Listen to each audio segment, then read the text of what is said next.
Hello everyone, welcome to my channel Sharada Mahi. Sunday రోజు మా husband vegetable తీసుకురావడానికి మార్కెట్కి వెళ్ళారు. అప్పుడు టొమాటోలు తీసుకుంటుంటే దొంగ నా ఫోన్ని కొట్టేశాడు. టమాటాలకి డబ్బులు ఇద్దామని పాకెట్లో చేయి పెడితే ఫోన్ కొట్టేశారని అప్పుడే తెలిసింది. వెంటనే ఇంకో నంబర్ నుంచి కాల్ చేస్తే స్విచ్ ఆఫ్ అని వచ్చింది.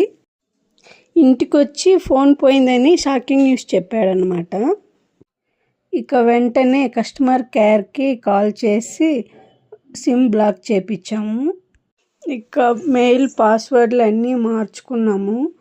ఇక్కడ వచ్చిన తలనొప్పి ఏంటంటే స్క్రీన్కి లాక్ సిస్టమ్ పెట్టలేదు. ఇంకా మరుసటి రోజు ఆన్లైన్లో కంప్లైంట్ రేస్ చేసి కంప్లైంట్ రాసిచ్చాము పోలీస్ స్టేషన్లో. ఇంకా ఫోన్ని బ్లాక్ చేయమని చెప్పాము. టమాటాలను చూసినప్పుడల్లా ఫోన్ పోయిందని గుర్తుకొస్తుంది. మీరు